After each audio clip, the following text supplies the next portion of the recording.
തലേ ദിവസം കടയിൽ വന്ന് ചില തുണിത്തരങ്ങളൊക്കെ എടുത്തു നോക്കിയിട്ട് ഇഷ്ടപ്പെടാതെ പോയവർ പിറ്റേന്ന് വീണ്ടും കടയിലേക്ക് വരുന്നത് കണ്ട് കടയിലെ ജീവനക്കാരിയായ മിനി രാജു നിറഞ്ഞ ചിരിയോടെ അവർ സ്വീകരിച്ചു. തലേ ദിവസം വന്നപ്പോൾ തന്നെ വീട്ടുകാര്യങ്ങളൊക്കെ അവർ ചോദിച്ചിരുന്നു. ജോലിക്കിടയിൽ ഒരുപാട് പേരെ കാണുന്നതാണ്. ചിലർ വർത്തമാനം പറയാൻ താല്പര്യപ്പെടുന്നവരായിരിക്കും, മറ്റു ചിലരാകട്ടെ അതിന് താല്പര്യമില്ലാത്തവരുമായിരിക്കും. എന്തായാലും കടയിലേക്ക് വന്നവർ അകത്തേക്ക് കയറി. ഇന്നലെ ഇഷ്ടപ്പെടാതെ പോയെങ്കിലും ഇന്ന് എന്തെങ്കിലും വാങ്ങാൻ തന്നെ വന്നതായിരിക്കും മിനി മനസ്സിലുറപ്പിച്ചു. കടയിലേക്ക് കയറിയവർ അവളുടെ അടുത്തേക്ക് വന്നു. പിന്നെ ശബ്ദം താഴ്ത്തി വളരെ പതിയെ വിളിച്ചു, റെജി. മിനി ഒന്ന് ഞെട്ടി. അവളുടെ മുഖത്തെ ചിരി മാഞ്ഞു. എങ്കിലും അവൾ പറഞ്ഞു, ഏയ്, എൻ്റെ പേര് മിനി എന്നാണ്. നിങ്ങൾ എന്തിനാണ് എന്നെ റെജി എന്ന് വിളിച്ചത്? ആണോ? ഞങ്ങൾ പോലീസുകാരാണ്. മിനി സഹകരിക്കണം, ഞങ്ങളുടെ കൂടെ വരണം. എന്തായാലും ഇനി തനിക്ക് രക്ഷപ്പെടാൻ കഴിയില്ലെന്ന് അവൾക്ക് മനസ്സിലായി. ഒരു എതിർപ്പും കൂടാതെ അവൾ അവരോടൊപ്പം നടന്നു. ആ നിമിഷം 600 മംഗലം ലക്ഷം വീട് ഉന്നതി ബിജു ഭവനത്തിൽ മിനി എന്ന റെജിയുടെ തലവര മാറുകയായിരുന്നു. ഒപ്പം പഴയൊരു കൊലക്കേസിലെ പ്രതിയുടെ 27 വർഷങ്ങൾ നീണ്ട ഒളിവ് ജീവിതം മറനീക്കി പുറത്തു വരികയും ചെയ്തു. സംഭവം നടക്കുന്നത് 1990-ലാണ്, 35 വർഷങ്ങൾക്ക് മുൻപ്. മാവേലിക്കര മാങ്കാംകുഴി കുഴിപ്പറമ്പിൽ തെക്കതിൽ മറിയാമ്മയുടെ വീട്ടിലെ മുൻ ജോലിക്കാരിയായിരുന്നു റെജി എന്ന അച്ചമ്മ. ജോലിക്കാരി എന്ന് പറയാനാകില്ല, ഒരു സഹായി. മറിയാമ്മയുടെ ഒരു അകന്ന ബന്ധു കൂടിയായിരുന്നു അവൾ. അവൾക്കന്ന് പ്രായം 24 വയസ്സ്. അച്ചാമ്മയെ മറിയാമ്മയ്ക്കും ഭർത്താവിനും ഇഷ്ടവും വിശ്വാസവുമായിരുന്നു. ഒരു മകളെപ്പോലെ തന്നെയാണ് അവരവളോട് പെരുമാറിയിരുന്നത്. മാങ്ങാംകുഴി ചന്തയിലെ പച്ചക്കറി കച്ചവടക്കാരനായിരുന്നു മറിയാമ്മയുടെ ഭർത്താവ് പാപ്പച്ചൻ. അയാൾ കച്ചവടം കഴിഞ്ഞു വരുമ്പോൾ പണം എണ്ണാൻ പോലും ഏൽപ്പിക്കുന്നത് അവളെയായിരുന്നു. അത്രയ്ക്ക് വിശ്വാസമായിരുന്നു അവർക്കവളെ.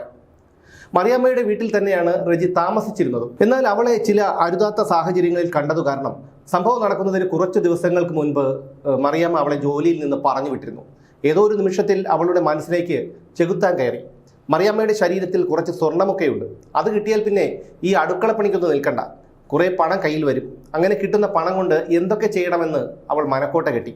അവൾ അങ്ങനെ തക്കം പാർത്തു നടന്നു. മറിയാമ്മയെ ഇല്ലാതാക്കിയാൽ മാത്രമേ സ്വർണം കിട്ടൂ. അതുമാത്രമല്ല, വീട്ടിൽ നിന്ന് പറഞ്ഞു വിട്ടതിൻ്റെ ചുരുക്ക് കൂടി റെജിക്ക് മറിയാമ്മയോടുണ്ടായിരുന്നു. 1990 ഫെബ്രുവരി 21. സാധാരണ ഉച്ചഭക്ഷണമുണ്ടാക്കി അതും കഴിച്ച് ഉച്ചയാകുമ്പോഴേക്കും മറിയാമ്മ മാർക്കറ്റിലേക്ക് പോകും. മറിയാമ്മ കടയിലെത്തിയാൽ പാപ്പച്ചൻ വീട്ടിലേക്ക് വരും. അദ്ദേഹം ഭക്ഷണം കഴിച്ചിട്ട് തിരിച്ചെത്തുന്നതുവരെ മറിയാമ്മയായിരിക്കും കടയിലിരിക്കുന്നത്. ഇതായിരുന്നു പതിവ്. എന്നാൽ അന്ന് പതിവ് സമയം കഴിഞ്ഞിട്ട് മറിയാമ്മ കടയിലേക്ക് വന്നില്ല. മറിയാമ്മയെ കാണാതെ വന്നതോടെ പാപ്പച്ചൻ വീട്ടിലേക്ക് ചെന്നു. അദ്ദേഹം വീട്ടിലെത്തിയപ്പോഴാണ് മറിയാമ്മ കൊല ചെയ്യപ്പെട്ട് കിടക്കുന്നത് കണ്ടത്. പാപ്പച്ചൻ അടുത്ത വീട്ടിലുള്ള ബന്ധുവിനെ വിവരമറിയിച്ചു. അയാൾ ഓടിയെത്തി. അപ്പോഴേക്കും നിലവിളിയും ബഹളവും ഒക്കെ കേട്ട് അയൽക്കാരും നാട്ടുകാരും ഒക്കെ അങ്ങോട്ടേക്ക് എത്തി. ആരോ വിളിച്ചറിയിച്ചതനുസരിച്ച് പോലീസും എത്തി. സംഭവ ദിവസം ആരും കാണാതെ തന്നെ റെജി മറിയാമ്മയുടെ വീട്ടിലെത്തി ടെറസിൽ കയറി ഒളിച്ചിരുന്നു.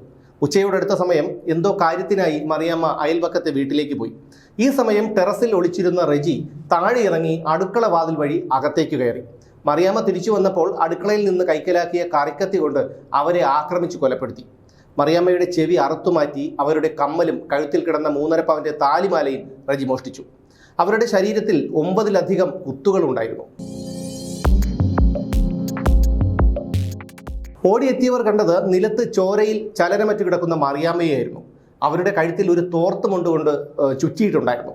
വീട്ടിലുണ്ടായിരുന്ന വിലപിടിപ്പുള്ള ടേപ്പ് റെക്കോർഡറോ മറിയാമ്മയുടെ കയ്യിൽ കിടന്ന മോതിരമോ ഒന്നും കള്ളൻ കൊണ്ടുപോയിട്ടില്ല. മറിയാമ്മയുടെ വീട്ടിലെ അലമാര തുറക്കാനുള്ള ശ്രമവും ഉണ്ടായിട്ടില്ല. സാധാരണ മോഷണമാണ് ഉദ്ദേശമെങ്കിൽ അലമാരയും മേശയും ഒക്കെ കള്ളന്മാർ അരിച്ചു പെറുക്കുന്നത് പതിവാണല്ലോ. എന്നാൽ അടുക്കളയിലെ പാത്രങ്ങളെല്ലാം നിലത്ത് വീണ് കിടക്കുകയായിരുന്നു. റെജിയെ ആദ്യം ആരും സംശയിച്ചില്ല. ഇനി കൃത്യം നടത്തിയത് പാപ്പച്ചനാണോ എന്ന് പോലും ചിലർ സംശയിച്ചു. മറിയാമ്മയ്ക്കും പാപ്പച്ചനും റെജി സ്വന്തം മകളെ പോലെയായിരുന്നു. പോലീസ് കൂടുതൽ അന്വേഷണം നടത്തി. മറിയാമ്മയുടെ വീട്ടിൽ മുമ്പ് ജോലിക്ക് നിന്നിരുന്ന അകന്ന ബന്ധു കൂടിയായ റെജി സംഭവ ദിവസം ആ പരിസരത്ത് കൂടി നടന്നു പോകുന്നത് കണ്ടതായി അയൽപ്പക്കത്തുള്ള ഒരു സ്ത്രീ പോലീസിന് മൊഴി നൽകി. ആ മൊഴിയെ ചുറ്റിപ്പറ്റി നടത്തിയ അന്വേഷണത്തിലാണ് പ്രതി പോലീസിന്റെ പിടിയിലായത്. പോലീസ് അവളെ ചോദ്യം ചെയ്തു. റെജിയുടെ വീട്ടിൽ പരിശോധന നടത്തിയപ്പോൾ മറിയാമ്മയുടെ മോഷ്ടിക്കപ്പെട്ട സ്വർണ്ണാഭരണങ്ങൾ കണ്ടെത്തി. സംഭവ ദിവസം റെജി ധരിച്ചിരുന്ന പാവാടയും ബ്ലൗസും പോലീസ് അവളുടെ വീട്ടിൽ നിന്ന് കണ്ടെടുത്തു. DYSP VP രാജഹംസനും CI C നാരായണപിള്ളയും SI സോമശേഖരനും ഉണ്ണിത്താനും ഉൾപ്പെട്ട ഒരു സംഘമാണ് അന്ന് ഈ കേസിൽ അന്വേഷണം നടത്തിയത്. പോലീസ് കോടതിയിൽ ഹാജരാക്കിയ റെജിയെ റിമാൻഡ് ചെയ്തു. വർഷങ്ങൾ 3 കടന്നുപോയി. വർഷം 1993. സംശയത്തിന്റെ ആനുകൂല്യം നൽകി മാവേലിക്കര അഡീഷണൽ ജില്ലാ സെഷൻസ് കോടതി അവളെ വെറുതെ വിട്ടു. ഈ വിധി കേൾക്കാൻ മറിയാമ്മയുടെ മകൾ സൂസമ്മയും മറ്റു മക്കളും ചില ബന്ധുക്കളുമൊക്കെ കോടതിയിൽ വന്നിരുന്നു. അച്ചാമ്മയെ വെറുതെ വിട്ട കോടതി വിധി അവർക്ക് സഹിക്കാൻ കഴിയുന്നതിനും അപ്പുറമായിരുന്നു. നിരാശരായി കരഞ്ഞുകൊണ്ട് കോടതി മുറ്റത്ത് നിന്നിരുന്ന സൂസമ്മയുടെ മുന്നിലൂടെ തട്ടഹസിച്ച് പൊട്ടിച്ചിരിച്ചുകൊണ്ടാണ് അന്ന് റെജിയും അവളോടൊപ്പം ഉണ്ടായിരുന്നവരും നടന്നുപോയത്. അന്ന് മനസ്സ് തകർന്നാണ് സൂസമ്മയും സഹോദരൻ യോഹന്നാനും ഒക്കെ വീട്ടിലേക്ക് തിരിച്ചുപോയത്. സംശയത്തിന്റെ ആനുകൂല്യം നൽകി വിട്ടയച്ചെങ്കിലും പ്രോസിക്യൂഷൻ ഈ വിധിക്കെതിരെ ഹൈക്കോടതിയിൽ അപ്പീൽ നൽകി. അങ്ങനെ 1996 സെപ്റ്റംബർ 11 ഹൈക്കോടതി റെജിയെ ജീവപര്യന്തം തടവിന് ശിക്ഷിച്ചു. ഹൈക്കോടതിയുടെ വിധി അറിഞ്ഞ് മണിക്കൂറുകൾക്കകം റെജി ഒളിവിൽ പോയി. അവളെ പിടികൂടാനായി പോലീസ് കേരളത്തിനകത്തും പുറത്തും തിരച്ചിൽ നടത്തി. പക്ഷേ അവളെ കണ്ടെത്താനായില്ല. പത്രക്കാരെടുത്ത ഫോട്ടോയും കേസുമായി ബന്ധപ്പെട്ടുള്ള രേഖകളിൽ പോലീസ് എഴുതിയ മേൽവിലാസവുമല്ലാതെ മറ്റൊരു സൂചനയും അവളെക്കുറിച്ചുണ്ടായിരുന്നില്ല. ഇത് പോലീസിനെ വല്ലാതെ കുഴക്കി. റെജിയെ പിടികൂടാനായി പോലീസ് തമിഴ്നാട്ടിലും ആന്ധ്രയിലും ഡൽഹിയിലുമൊക്കെ അന്വേഷണം വ്യാപിപ്പിച്ചു. എന്നാൽ അതുകൊണ്ടൊന്നും യാതൊരു ഫലവും ഉണ്ടായില്ല. 27 വർഷങ്ങൾ കടന്നുപോയി.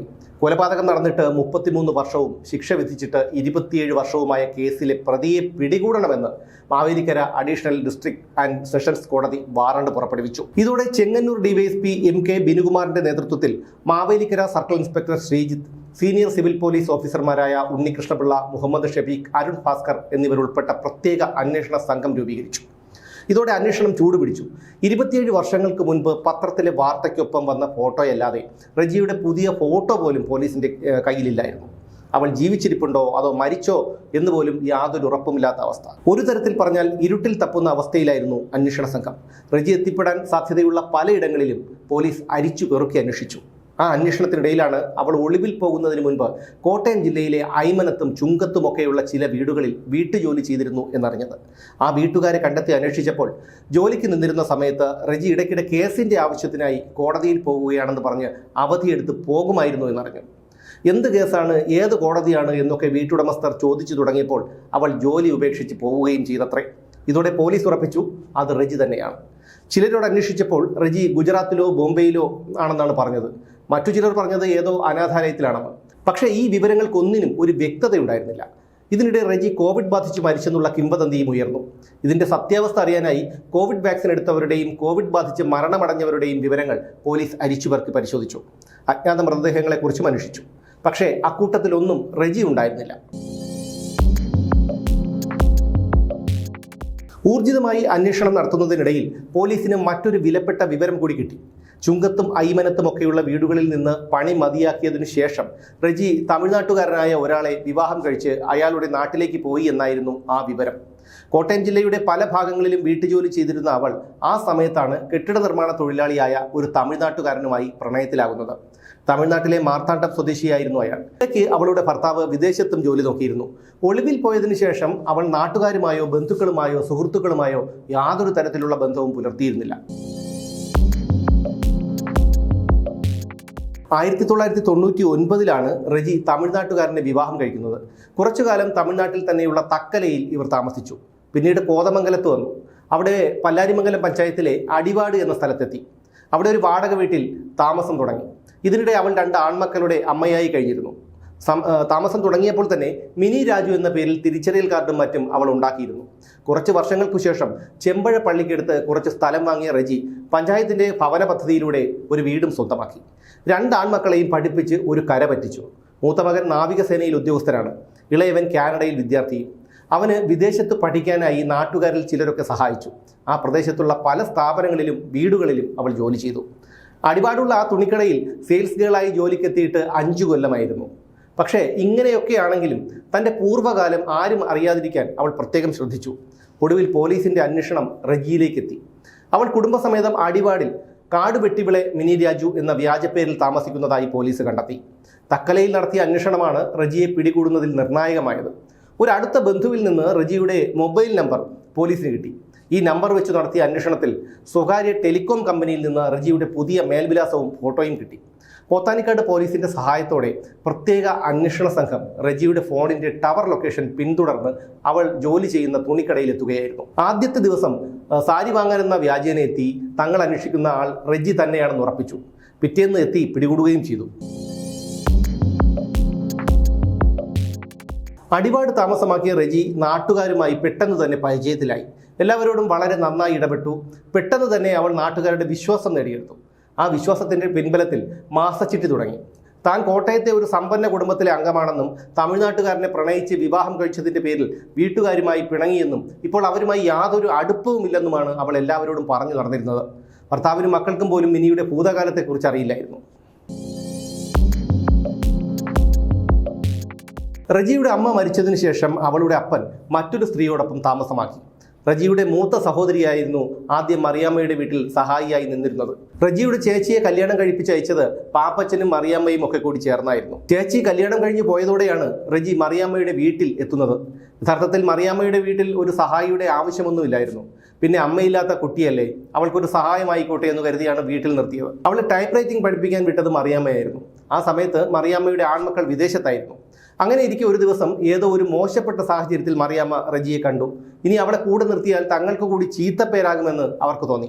അങ്ങനെ റജിയെ ആ വീട്ടിൽ നിന്ന് മറിയാമ്മ പറഞ്ഞുവിട്ടെങ്കിലും ഏത് സമയത്തും അവൾക്ക് അവിടെ വരാനുള്ള സ്വാതന്ത്ര്യമുണ്ടായിരുന്നു. 27 വർഷത്തിനിടയിൽ ഒരിക്കൽ പോലും റജി ഭർത്താവിനോ മക്കൾക്കോ നാട്ടുകാർക്കോ സംശയത്തിനുള്ള യാതൊരു സൂചനകളും നൽകിയില്ല. പണ്ട് ചെറുപ്പത്തിൽ ചെറിയൊരു കേസുണ്ടായിരുന്നു എന്ന് ചിലരോടൊക്കെ പറഞ്ഞിരുന്നു. എന്നാൽ അത് കൊലക്കേസാണെന്നോ ജീവപര്യന്തം ശിക്ഷ കിട്ടിയെന്നോ അവൾ ആരോടും പറഞ്ഞില്ല. ആദ്യത്തെ ദിവസം തുണി വാങ്ങാൻ എന്ന വ്യാജേന കടയിലെത്തിയ പോലീസുകാർക്ക് റജിയുടെ സ്വാഭാവികമായ പെരുമാറ്റം കാരണം ഇത് റജി തന്നെയാണോ എന്ന് സംശയം തോന്നി. അങ്ങനെയാണ് അന്ന് അവർ തിരിച്ചുപോയത്. തെളിവുകളെല്ലാം ഒന്നുകൂടി ഉറപ്പിച്ചതിന് ശേഷമാണ് പിറ്റേന്ന് വന്ന് റജിയെ അറസ്റ്റ് ചെയ്തത്. അറസ്റ്റ് ചെയ്ത റജിയെ മാവേലിക്കര കോടതിയിൽ ഹാജരാക്കി. കോടതി അവളെ തിരുവനന്തപുരം അട്ടക്കുളങ്ങര വനിതാ ജയിലിലേക്ക് അയച്ചു. 27 കൊല്ലത്തെ ഒളിവ് ജീവിതത്തിനൊടുവിൽ റജിയെ അറസ്റ്റ് ചെയ്ത് കോടതിയിൽ ഹാജരാക്കിയപ്പോൾ മറിയാമ്മയുടെ മകൾ സൂസമ്മയും കാഴ്ചക്കാർക്കിടയിലുണ്ടായിരുന്നു. സ്വയം നിയന്ത്രിക്കാനാവാതെ അവർ റജി ഇത് ഞാനാണ് സൂസമ്മ എന്ന് ഉറക്കെ വിളിച്ചു പറഞ്ഞു. സൂസമ്മയെ കൂടാതെ മറിയാമ്മയുടെ മകൻ യോഹന്നാനും മരുമകൾ മേരിക്കുട്ടിയും മരുമകൻ രാജനും ബന്ധുക്കളായ ജോർജ് കുട്ടിയും സണ്ണി തോമസും ലൈസാമ്മയും റജിയെ ഒരിക്കൽ കൂടി കാണാൻ ആ കോടതി വളപ്പിലെത്തിയിരുന്നു. ഒരുപക്ഷെ എന്നെങ്കിലും പോലീസ് തന്നെ തേടി വരുമെന്ന് റജി കരുതിയിട്ടുണ്ടാകണം. എന്തായാലും കേരള പോലീസിന്റെ ചരിത്രത്തിൽ തന്നെ എഴുതി ചേർക്കാവുന്ന ഒരേടായിരുന്നു ഈ കേസിന്റെ അന്വേഷണം.